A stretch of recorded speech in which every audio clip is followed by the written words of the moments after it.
Hello and welcome to episode 281 of the Smash Accept podcast. I'm your host, Michael Royer. You can find me on Twitter at Dynasty Dad FF.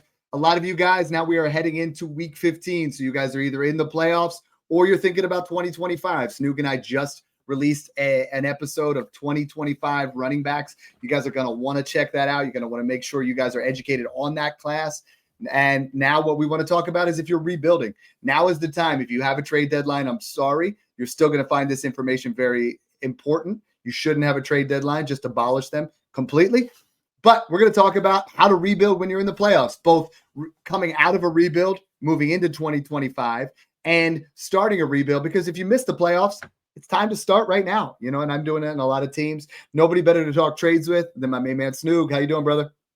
Doing good, Dad, because even I'm going to learn from this show, right? I got 12 teams with a first-round bye. I got multiple teams, second, third, fourth place, whatever it is.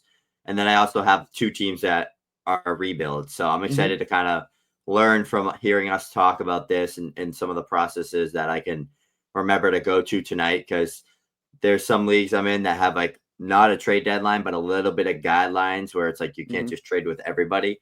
But it's cool. So there's a lot of different types of leagues. So I'm excited to jump into this because you could go from a rebuild to a playoff team in a year. We've done it thousands of times and we've showed people how to do it, especially in our Discord. So I'm excited to talk about kind of 1 year punts, talk about playoff teams, talk about number one seeds, what to do on the bye week if you have no trade deadline. So let's jump into it. It's Snoop put it up there, patreon.com/smash accept. Get you into our Discord, all of our, rebuild process, all of our rookie rankings, everything to help you guys absolutely smash for Trade 2024 playoffs hits. And 2025. We've been getting a lot of reviews lately in there, and I go ahead to read this one from Andrew Gravas. Awesome guy. He's a commissioner of one of my leagues, and he's always asking me for advice. I'm like, yo, check this out. So he put, I've been playing in a league with that I commissioned for years with Dad. My only regret was not joining this server and community sooner. Both Dad and Snoog are super responsive, have great channels to set up that they really cover most of my wants, and server feel like a one-stop shop.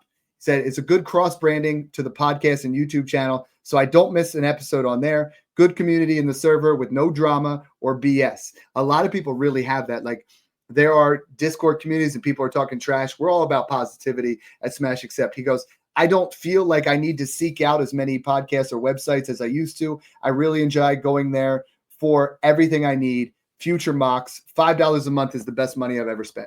Love that, Andrew. I mean, that's awesome to hear those kind of things. And the comment that we get the most is guys want to do the rebuild. And this is a process that I set up about 4 years ago, where the Smash Accept rebuild process, the Dynasty Dad approved rebuild process, literally will go from 2 years from wherever you're at right now. You will be in the playoffs.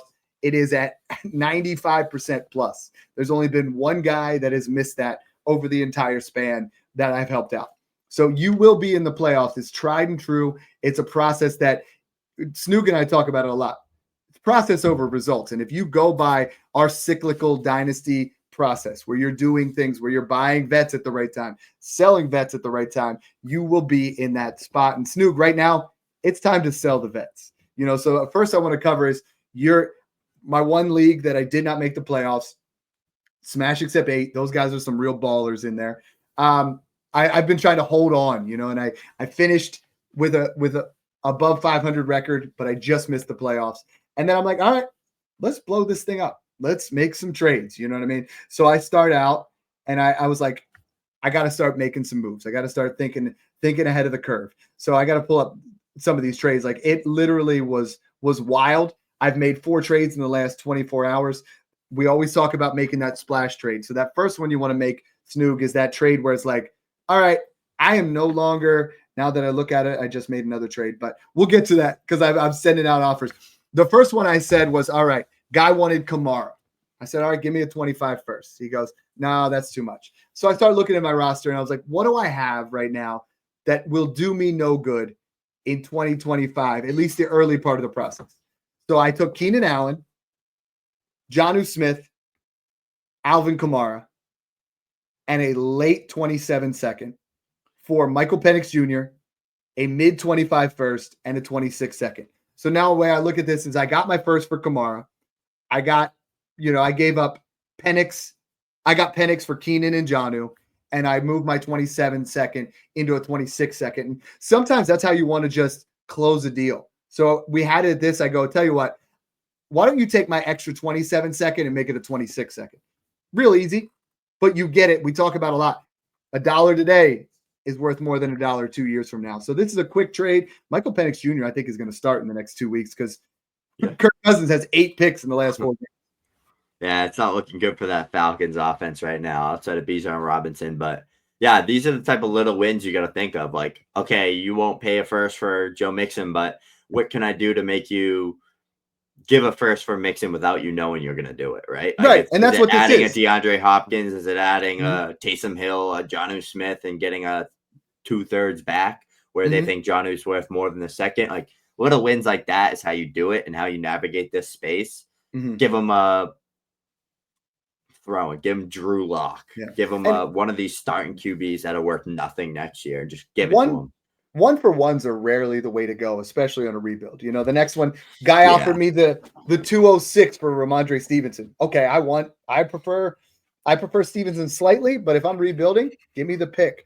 But then I said, hey man, I said, yo, you're in the thick of it. I was like, you look like you're a little bit short on wide receivers. Let me throw in Adam Thielen, and you throw in, which he has the 301. I'll trade Adam Thielen for the 301 all day because Adam Thielen, as good as he is, he's 34. You know, but he's had back-to-back games of 23 and 19. Snoog, one thing I know about the trade process, and especially during a rebuild, this guy right here, he's going to be thankful because I gave him Adam Thielen and Ramondre Stevenson for a playoff run, and now I have a future trade partner. And I think that's a lot more important than people realize is in this trade, I went at it from an angle of you want Ram. Okay, that's cool. You probably want Thielen too. I'm thinking for you, like start to look inside the other person's. You like don't throw in, you know, someone that no one wants, you know, like say, Adam Thielen's going to do me no good. Let me help you out. And when you do it from that angle, you build trade relationships. And this is a win for both sides, I think. Yep, I agree. I love these type of moves because I'm trying to think from one of my rebuilders, a team that just got super unlucky, had CMC go down. A lot of stuff happened. I just decided to say, okay, I'm going to get rid of my Evan Ingram. I'm going to get rid of my David Njoku. I'm going to get rid of my Adam Thielen. I'm going to get rid of my Keenan Allen, my Devontae Adams, all these guys. The guy wouldn't give up a 25 first for Adams straight up, so I gave him Evan Ingram, and he gave me 2/3 back. Like little wins like that is how you do it. If I'm rebuilding and you have someone very interested in someone, try to sell them multiple pieces and get multiple pieces back because usually like when you have a buyer, there's a chance that they could be the buyer for you that can set your team over the top. So that's one thing that I like to do, especially if they have another person's first. They're way more likely to sell that first. And then you're giving him all these pieces to stack his team and make the other first more valuable, right? Because you're not giving him all those players and getting his first back. You're getting someone else's first back. Absolutely. Trade 3, I love Jacoby Myers, but I don't think he's long for Dynasty. So the guy offered me that what's going to be the 212. And I'm like, I like that. But you know how I am. Sweeten the pot. I'll give you my 27-4. You give me your 27-3. And that doesn't seem like a big win. But if you look at all of these, every single one of them, I just said, you know how I am. You know, this is how dad rolls. Give me a little bit of juice. Give me a little bit extra. And these trades start to add up. Yeah. And now the 27 class comes around. It's stacked. And then it's 301 versus 412. And it's like, okay. Exactly. Then the guy that no one's been able to trade all year, Tyreek Hill. He had a big game. So I've now traded Ramondre Stevenson and Jacoby Myers for seconds, right? I take those seconds, add them to Tyreek Hill, and I get A.J. Brown in 2/3. So now it's like, now I've taken 2 players that I don't need, you know, Ramondre Stevenson and Jacoby Myers, add them to Tyreek Hill, and now I get A.J. Brown in 2/3. You know, it's like, that's how you do it. Now you know what's going to happen in the playoffs. A.J. Brown is going to get fed this week. He's pissed. Like, it's not been pretty in Philadelphia. A.J. Brown will put up 20-plus fantasy points this week. You can book that because he is going to get fed. Now what do I do next, Snoog? Is now I'm trading him for Ladd McConkey in a first. Now all of a sudden, you see where these start to cascade. They start to add up to more. And I think in your rebuild especially, always ask for that extra pick. And let's just keep trying to get younger. You know, like retool it. You don't have to blow it up. I'm not saying trade, you know, a proven asset like, say, Bijan Robinson for 227 first. that makes your rebuild last 40 years. You want to trade down and you want to just get more assets and insulate the whole way through. And these are just an example of what I've done from I just missed the playoffs. Now I'm going to trade. And Snoog, you hit on a bunch of those guys. Adam Thielen, Keenan Allen, Joe Mixon. Like right now you sell Joe Mixon and Alvin Kamara, and guess what you do in the offseason? You buy him back for less. Like I've done that so many times. Is right now I'm trading them for a 25 or 26 first. And then I that same owner will come back with rookie fever and be like, damn, I need something at that 206. I'll give you Kamara, and you get him back for pennies on the dollar. Because some of your win now teams, this is it. They're pushing all the chips in, and when it's over, they're going to rebuild themselves. You know what I mean? So that's why some of these picks might sound like it's a late 26 second, but it might not be. They might go ahead and just kind of tear it down next year or the year after that. Absolutely. I want to talk about for some playoff guys that need someone to buy low right now. Devontae Adams. I just think he's got the Rams and the Jags next 2 weeks and Buffalo week 17. Mm-hmm. Rodgers has been playing good. He's been feeding him and Garrett. He's missed Garrett on like 2 big touchdowns, which hurts really bad to say, but I think Adams in the slot has just been so dominant for an easy target. Like he's coming off 26 points. He had 17, he had 13, and then 9. Then he had 22. Like you can tell he's really starting to settle in. Like targets 11, 13, 7, 12, 11. The volume's there. The targets are there. He's a touchdown scoring machine with Aaron Rodgers, 3 touchdowns in the last 5 games. I just think he's a guy that you could get for a second, flex him, and he can give you big league-winning weeks. So that's someone that I've been looking at, really trying to buy low on. Same with Mike Evans, just another guy that's coming off a week, and it's like buy low on these guys, flex them, and see you in the championship. And if you don't have a trade deadline, you and I across the leagues, I think I'm in 18 playoff scenarios. I think I have 13 or 14 buys, and I know you're in that similar area. This is why the buy is so important, because it's talent to get into the playoffs. Once you get in there, it's a 1 week luck thing. You could get Josh Allen for 63.8 points and just go home crying. You could get Amari Cooper and he scores 52 points. What you want to do with it when you're one of those buy teams is be patient right now. And as soon as the 6th seed loses, you go get Joe Mixon, because now he's ready to start looking into 2025. He's ready to sell Mike Evans for a second and Wan'Dale Robinson, because he's trying to get younger and move forward. We're here to tell you, don't sell Mike Evans for that. Get creative. I gave you multiple different scenarios of there, how to get to 26 first, but I love what you're saying there, Snoog. And our 6-step rebuild process is really important. Step 1 is obviously assess your roster. That's what we're all doing right now. If you lost and you didn't make the playoffs, why? Are you pretending? Are you giving yourself an area where, and this happens in the Discord this time of year all the time, Snoog, is people will come to me and they'll say, you know what, Dad, is this a contender or a pretender? I'll be like, bro, you're really selling yourself short. Like you're just trying to hang on. And I did that the first couple of years of Dynasty, right? I would trade my first every year for one guy. And if that guy didn't win it, then next year I'd try really to get into the playoffs and use one guy again for my 25 first. And eventually you're like, damn, that really ruins your dynasty. As opposed to smash accept 14. I have 5 firsts. So I just traded 2 of them for Puka Nacua. You know what I mean? Like now you're in a spot to go dominate. Like you don't even have to be smash accept 7 was one where I had 6 firsts. I won. I was 1-6. I won 8 straight to get into the playoffs. It started trading these firsts when people decided that they were out of it. Draft capital is the way to win, period. You're going to trade those, and you're going to trade them at the right time. Vinny N was asking, how valuable are these mid to later first looking for this upcoming draft? Snoog, we just did a whole pod on this. How close do you have the 2025 versus 2024 mid to late firsts? Because the mid firsts this year were gold. The late first, I mean, if you didn't take Worthy, you win. Like it was great. Now, what are we looking like? If you didn't take Brooks, you win. Brooks. Yeah, Brooks. Yeah. I don't know why he was going in the first round. That's for another day. But basically, I know why he was because people want running backs, and this year's loaded with running backs. Yeah, the mid first it's gonna be running back heaven this year. It's gonna be like 2020. I don't know if you remember that, but it was like Cam Akers, DeAndre Swift, JT, all those guys were in that like from 101 to like 109, 10, J.K. Dobbins, like that's this year. Clyde Edwards-Helaire, like that's this year's. Not saying that they're going to be bad like that class ended up being, but DeAndre Swift was in there. Yeah, it was awesome. That was the year where if you were smart and you waited, we saw CeeDee Lamb go late. Like we were seeing legitimate wide receivers. Jerry Jeudy was like the 112. Justin Herbert fell to that area, but I think this is going to be a Justin Jefferson was like the 201. Yeah, it was beautiful. So, you're assessing those rosters. That's one thing, and that was a great question, Vinny. On the Discord, we do that all the time. Guys sending me their roster and say, I'm going to legitimately look at your roster like it's my own. And I'm going to tell you, you know what? You don't have a single first, because one guy sent me one yesterday. He goes, he didn't have a 25, a 26, or a 27 first. And his bench, his best player on his bench was Austin Eckler. And I'm like, you're done. Just let's blow it up. Let's start getting them picks back, because you're one injury away from this being the 101. Like you just don't have it. But in 2 years, if you trust this and you trust the process, you will be a playoff team, and you will.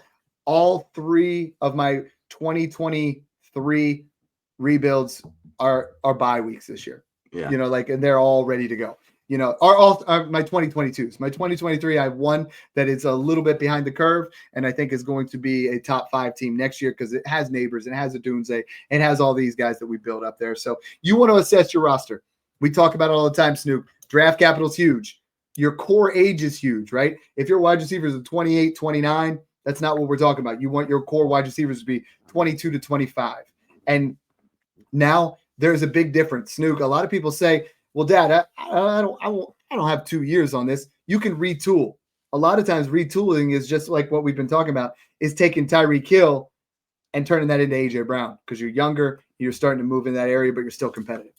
Yeah, exactly. Yeah, I love that. I mean, that's what it comes down to. It's like, especially this time of the year, you can take advantage of so many opportunities. And those for that do have deadlines. Your deadline's probably coming up. So start making moves now. If you're a rebuilder, you should have no business owning a Keenan Allen or anyone like that going into week 15. Mm-hmm. Just ship everybody off. Even if you think you're selling for a little bit of a discount, like just get rid of them. They're just going to lose value, and then they'll gain value again before the season starts next year. But right now it's the time that you could go ahead and take complete value advantage of all the guys just trying to push the chips in. Because I know from perspective, because I'm a guy that's trying to push all the chips in. So I'm willing to lose a little bit of a deal to get a Keenan Allen or get a guy like that to be a flex player for me. Yeah, and you got trades like this. I mean, Nolan asked, he said, I'm a fringe playoff team this year, third in points 4. In a 12-team, this is a 1 quarterback, so that's pretty important. Which side do you like here, Lamar 203 or Kyler 106? I think our biggest miss of the year, buddy, it has to be Kyler Murray. I'm really disappointed in the way that he's played. So this ends up being like 106 in a 1 quarterback league. Are you taking a Marion Hampton and Kyler Murray, or are you taking maybe Ollie Gordon and Lamar Jackson? And for me, it's still Lamar Jackson. Yeah, I'm still taking Lamar here. This has to be 103 or 4 for me to consider that. And that leads us to our next point, is step 2 of the process is get your 25 first back. It was very important every single year because the 101 carries 30% plus more value than the 102. And it doesn't matter what year it is. It literally does. I mean, you could have got Jaden at 102. He's worth more than Caleb. But on draft day, Caleb was worth at least 30% more than Jaden Daniels, And I think you look back throughout the years, Bijan was going 101. Anthony Richardson was going 102. And he was worth 30% more every single year. This year, Ashton Junty will be worth at least 50% more than Tet McMillan or whoever goes 102, period. So one thing I'm trying to do right now, Snoog, is if I missed out and I got the 102, right now I'm trying to flip the 102 and the 101, do a flip-flop and give him something else that looks like it's in his favor. And it might seem heavy, but I'm giving him Jerry Jeudy in the 102. I'm giving him Jamison Williams in the 102 because he's like, oh, sweet. I get a sexy young wide receiver and the 102. But on draft day, it's going to cost a lot more. It's going to cost at least a mid-first. Right now, if I came to you and you had the 101 and I offered you the 102 and 105, would you take it? Yeah. It's close. 106, I think I wouldn't. But I think 102, 105 is what I would want for the 101 right now. And I think people don't always realize that Close. because they don't know what the class looks like. Snoog and I just did a whole pod on that to show you. We also did it comparative 24 versus 25. So if you can go get Ashton Junty, even if you're rebuilding, you don't have to pick Ashton Junty because you can trade him for more to move back, and it's hard to accumulate. It's hard to get that that 25 first. Snoog, who is the 26th 101 if you had to guess right now? Like if you're Manning. Is Arch will be 20. So that's tanking for Arch, and I think Arch is going to be a very good player. Yeah.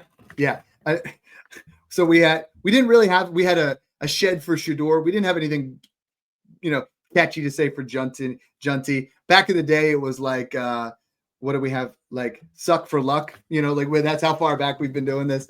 Then the third one is make your splash trade. So if you're going to commit to the rebuild, now's the time you trade. And some of those guys that I think are the most important guys to trade are guys that are going to dip in value, like Tyreek Hill. Tyreek Hill has maxed his value. There's no chance he increases in value next year. There are players that they've maxed out. Right now, if you're not in the playoffs, Kamara, Mixon, Henry, they've maxed out. And I think you trade them and then you get them back afterwards. But now's the time you make a splash trade. So you might trade Derrick Henry and a second, get yourself a mid first, and then get them to throw in like a Tyrone Tracy or a guy like with some upside, and you try to make those kind of moves. And they don't feel sexy until that 106 becomes, like last year, that 106 becomes Brock Bowers, and now you're Brock Bowers, and then he's the Dynasty one. Right. Exactly. So that's the kind of moves that you want to make there. Talk to me a little bit about other guys that I think they've capped out in value, guys that you're like, okay, I got to trade them now. Yeah, I think definitely like a Tyreek Hill has. I think just look from the lens of like those vets. Like I think Tyreek Hill, yes, Joe Mixon, Derrick Henry, Alvin Kamara, those guys that like we were telling you to buy all off season. Now we're going to tell you to sell, and then we're going to tell you to buy them again once the off season begins. And then it's just guys like that, right? It's Matt Stafford, it's Kirk Cousins, it's those type of guys. I think like Geno Smith, Kirk Cousins, like get those custody players off your roster and go tier up, go get better options, like go get guys that can gain value. Or like what you do is you buy those guys in the offseason because they're super cheap, right? Like Matt Stafford could play for 3 more years and you're getting a top 15 to 20 QB every single year as a QB3, high-end QB2 in 6-point passing. And it's just the processes you got to go through year after year. You got to know when to flush vets out and buy vets. Like that's a process. It's cyclical, like Dad always says, and you just got to go with that process, stay true to it, and contend. One thing that I always say to people now is like I've learned I was always like a 1-year punt and rip the thing down right off the rip and then just build a monster dynasty team. Lately, I've been building around like cornerstone assets and loading up and hitting on those James Conner, Alvin Kamara, Joe Mixon, Derrick Henrys. And I've been finding myself with a lot more 1 and 2 seeds and bye weeks and stuff like that. So that's kind of my process I've been going with now. But there's so many different things you can do. But I always encourage people, like, you play this game to win money and have fun. Why are you going to just choose to rebuild if you don't have to? That's my new theory. Don't do it for no reason. A lot of guys do it just to do it. And that's where the assessing your roster is really just. I have a friend that loves to rebuild. Like, he's like, nah, I like to just do it. I'm like, dude, you're just pissing money away. And he's like, I don't know. I have fun. I'm building a good team. And he is building a really good team. Like, he has Jordan Love. He has Kenneth Walker. He has Chris Olave. He has Jahmyr Gibbs, Anthony Richardson, Drake London, Justin Jefferson. Like, he has all these studs, but he's still not making playoffs this year. And it's like, come on. Like, at one point, you got to be like, I'm going in. We don't teach repetitive rebuilding. Just continue to tear it down. So I brought up some trades that I made, and they were 2 years ago, so you can kind of see where they're at. So in the playoffs, I traded Christian McCaffrey in a third for Cole Kmet in a first. That first became the 104. 104, I took Malik Neighbors. But at the time, that guy wants to go all in, right? So that's a trade that made sense for him because Christian McCaffrey was someone that was going to, put you over the top to make sure that you won your championship, and I think people don't pay attention to, I traded Derrick Henry for Najee Harris and a first, right? And in the playoffs, you wanted Derrick Henry, but Derrick Henry, that first became Rome Odunze. And you just keep breaking these trades down. I traded Let me see what this is. This is 2 years ago, so this one's gonna blow your mind. But I traded Derek Carr and Robert Woods for Nico Collins in a first. Nico Collins 2 years ago was worth a third, but that first then became a late first, and it took Bo Nix. So it's like Bo Nix and Nico Collins or Derek Carr and Robert Woods. Like you start to look at these random firsts, and it's just a matter of establishing draft capital. It's getting these guys trading during this time where I traded Tyler Lockett in a third for a late second. That late second was Bucky Irving because it was 2 years out. Yeah, that's how you do it. Like, and people forget, like, we want to say these players are good, right? We want to say, I want this player. But you forget, like, a late first could be, it's been Justin Herbert. It's been Drake May. It's been Brian Thomas Jr. It's been legitimate assets. Josh Allen, for crying out loud, went late first. Like you're trading players right now. There are only about 35 players I wouldn't trade a first for. Like they're in that area where you start to get to that fringe area, Snoog, and it's like the fringe wide receivers that are worth a first.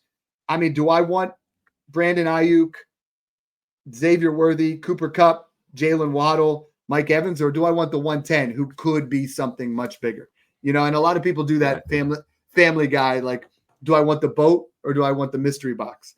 The mystery box in Dynasty, you said that last year, and then you traded Mike Evans for the 110, and then you drafted Ladd McConkey.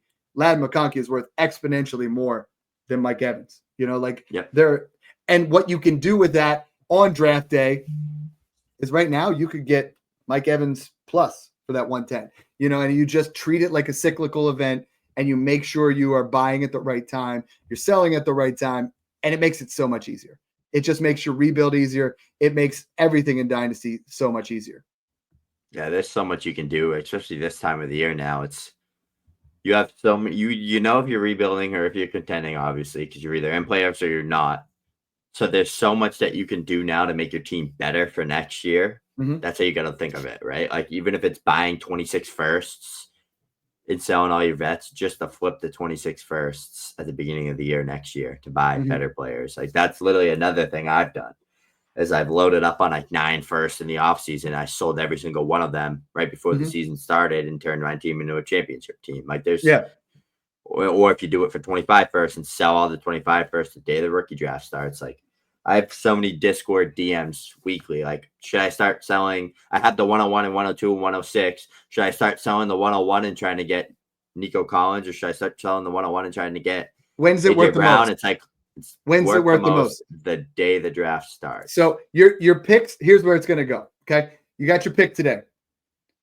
After we get to the combine, or even after the season's over, from here to here. Then you have the combine. It's going to go to here. Then you have the draft. Then it's going to go to here. Then it's draft day. It's here. Like the difference in what that pick value is. Mike Evans, though, he's right here. As soon as the season's over, he's down here. And as soon as we get to the rookie draft, he's even lower. So that trade I made where I got Michael Penix Jr. and a 25 first for Kamara, Jonnu, and Keenan, I can get Keenan with an early third next year. I can get Jonnu for a late second. I can get Kamara for a mid-second. So you can take that first and rebuy those guys. It's just a matter of investing in stocks. A lot of you guys just want to talk about, well, I love Alvin Kamara. I'm not going to do that. If Alvin Kamara was a stock and not a player, and you knew he was going to drop next week, would you keep him? You sure as hell wouldn't, right? But if you knew if you could buy a stock today for $5, it's going to drop to $3 and you can buy it. And then it's going to be worth $5 again in 8 months. Yep. How hard is that? That's why this game is so much easier. Fantasy yearly redraft is a lot of challenges. Dynasty, if you're good at it and you loved playing Madden franchise mode and you love seeing these kind of things. And that's what I love about the Discord is I love that. I can pass this on to people like, how do you see this? And there are people that have stock brains that can see things. You and I can see value of players. And that's where it's like, okay, damn, how did you know that was going to happen? It's not a soothsayer. It just happens every year. So why not trust it? Trust that process. Yeah. Get yourself in there. You can sit there and say all this on Twitter all you want, all this on your YouTube, all this on your podcast, have these good takes. But if you don't actually do it with your dynasty leagues, then you're just not a sharp player. It's that simple. Like, we have the results. I show you I'll literally post. I think my win from loss record this year was like 82%. Like, it was ridiculous. Like, it's like this year after year. Like, we're not just saying this to say this. Like, we actually say it and we prove it. That's the difference. So that's what we try to do. We try to be transparent. We try to show the results, show the process that we have. There's tons of other good processes. I can name countless other analysts out there that have great processes and great results that I even learn from, right? Like, for example, our good friend Dynasty Zoltan, like, he's the guy that helps sharpen iron in the off season. Like, so there's a lot of cool things. Another one, like Ray GQ, he has a cool Debbie podcast. He has the Wake Up Show. He's got tons of cool things out there that I'll tune in, I'll listen, I'll be like, oh, I love that he just said this, because now I'm going to do this. So don't be a know-it-all. That's one thing that I hate.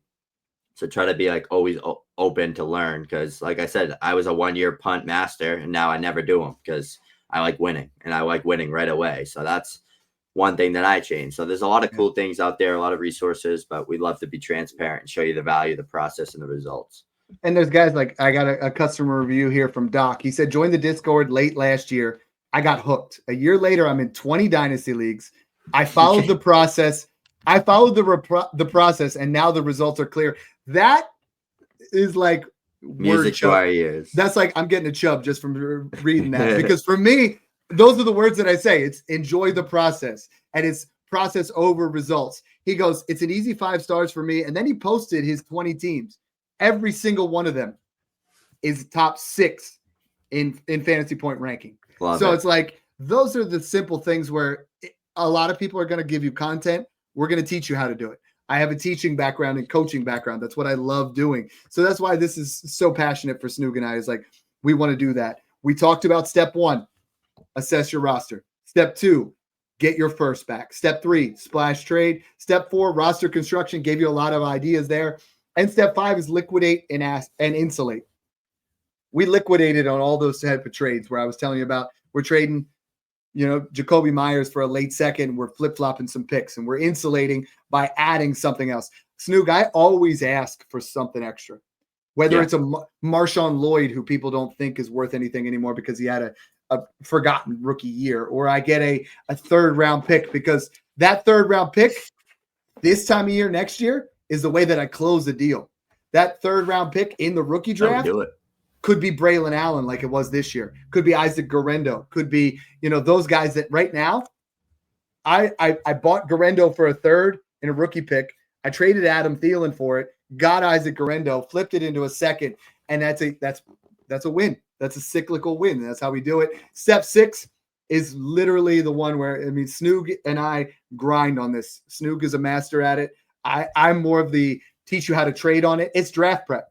We will get you guys in better position to dominate your drafts more than you've ever been before. So it's like, Snoog's going to give you the content of who the guys are, and I'm going to tell you how to take that information and beat all of your opponents, because that's what we do, so that's what we enjoy doing. If you guys have questions on those right now, every month I'm putting out my dynasty buys. I may not put that on Twitter anymore. That might be an exclusive Patreon thing. Rankings, all those kind of things. It's like, we are trying to create a community. Right now, it's 470 plus people in there talking shop. Your girlfriend doesn't care. Your wife doesn't care. Your friends don't care about your dynasty team. Now you got a group of guys. Your girlfriend definitely doesn't care. And I know that from experience. The wife pretends they do until you make them your ex-wife. You know what I mean? But then we just kind of go at that route. But it's just an awesome process to continue to just try to, even if you're not rebuilding, to just trust what we're trying to do, the way we're trying to do it. Chief has a question here. He's got the buy locked up, traded for what needed up being the 103, ended up being at 103 at the beginning of the season. Pretty excited to contend and have a high pick. Appreciate all your ideas from you guys. Just so you know, he's also new to the Discord, and it's been awesome. So I love those kind of stories, because so many guys in the Discord were playing like I used to, where it's like, I'm trading my first every year. Now all of a sudden he's got a bye and the 103, right? So now he's not only going to dominate this year, but now he has a really sexy pick to trade, to upgrade right now, or to build into next year. So Snoog and I are doing this all the time. Snoog, anything else to add to that? No, I think you crushed it, man. I was very proud with the start sit advice that I gave yesterday for everybody that asked. I answered tons of questions.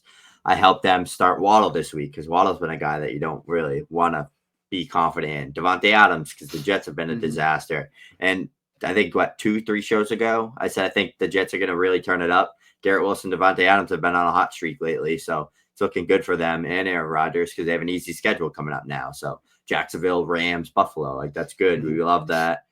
Just trying to give you guys what I'm doing. I'm not just telling you things that I'm not doing. I'm telling you what I'm doing. So, and I'm confident that I do very well year after year. I think I guaranteed get probably 4x my money back, 5x my money back every year in Dynasty, across 20 leagues maybe. So I think that if I give you that exact advice that I'm doing and what Dad's doing, that you guys are going to do the same. So that's, even if you're 2xing your money or doubling your money or making your money back plus some and playing and having fun, like that's all that matters, as long as we're not losing money, right? So that's the advice I'm trying to give to you. Be transparent with you, show my losses, show my wins, and that's what we're here for. So I'm excited. We love this. We love evaluating prospects. The rookie stuff's coming up, so stay tuned for more of that on Twitter and on the show. And the nice part is, a lot of you guys, when you start winning, and I know I don't want to say this in a bad way, but we all know guys that you're like, that dude just contributes money to the league every year, and I love those dudes. Don't get me wrong, because they help. You don't want to be that guy, and I think there's been some guys in the Patreon that have messaged me, and they said I was about 50% wins last year in fantasy. And I'm like, wow, because Snoog and I are in the high 80s, like in the 80s for sure. If you take out my rebuilds, I'm right there with him, like 82, 84%. And he said, I've gone from 40 to 50% to 70% wins. And it's like, just from crazy base. And now think about that. So he spends $5 a month, and now he goes from 50% of his wins, which means if you win 50% of your games, you're not making the playoffs in any of them, to 70%. That means you're making the playoffs in all of them. You know what I mean? So like the amount of opportunities, the amount of bragging rights, the amount of opportunities you have to just talk trash, like this is something where we will help you with your rookie draft. We will help you with, this year I'm going to do a lot more where I'm going to help people with their entire startup draft. One guy, him and I sat down and he said, Dad, I'm going to just hand it over to you. I trust you with this, and then I'll run it afterwards. He messaged me yesterday. He goes, you're the best I've ever seen at doing this. I'm 13-1 and still have draft capital. So it's like, I don't want to do a ton of that, but we are here with draft assistance in the Patreon. We are here with, entire breakdowns of your rosters, all those different kind of things, from $5 a month to all the way up to $20 a month, which is, we are literally going to treat you like our kin. So thanks again for tuning in, guys, and enjoy the process of rebuilding and winning. Boom.